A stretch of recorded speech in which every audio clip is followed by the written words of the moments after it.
Mga kapuso, meron akong trivia sa inyo. Anong klaseng isda ang matatagpuan sa 50 peso bill?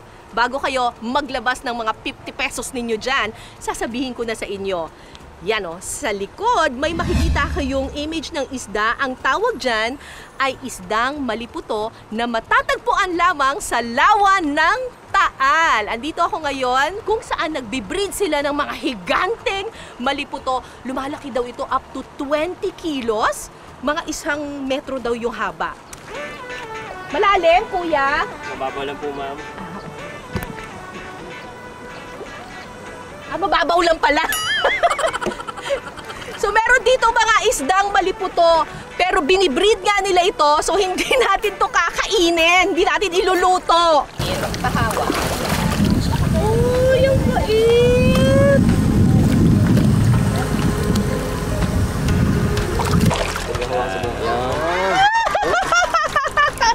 Wow! Ang bait!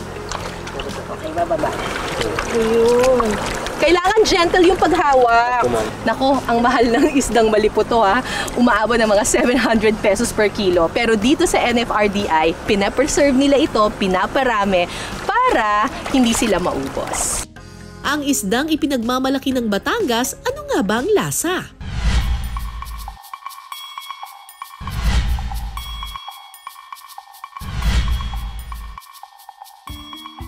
Isa raw sa pinakamasarap na luto sa isdang maliputo ay ang sinigang na maliputo.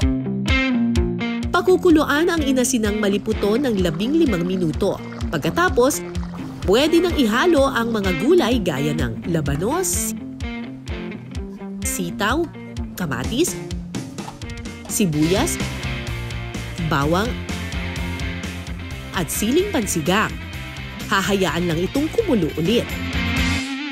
Ayan! Oh, mukhang kulong-kulo na. Pwede na natin lagay yung talong. Lagyan na natin yung okra. Tapos, lagay na natin pampaasim. Yeah. Iubos ko to. Ako.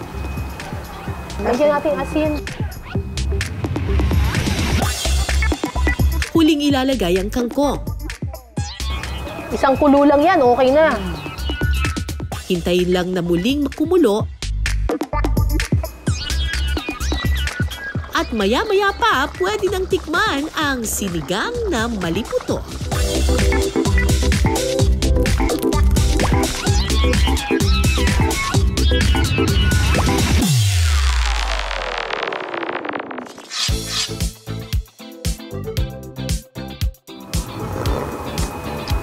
Uy, ang sarap. Saktong-sakto yung asim. Tikman natin yung isda mismo. Ang sarap. Ang sarap. Kahit matagal siyang pinakuluan, firm pa rin yung yung laman. Walang lansa, walang lasang lumot. Sarap. Bukod sa sinigang, masarap ding ihawin ang maliputo. Lagyan ito ng asin at ihawin. Pagkatapos, tikiman time na. Magkakamay na ako, guys, ha? Sausaw natin dito. Yung sarap naman ito, ha? Ang sarap! Fresh na fresh! Ako, favorite ko yung parang itong maitim dito, Napaka, ang linis nung niya, nung lasa niya. Ang sarap naman ito! Panalong panalo! Oh!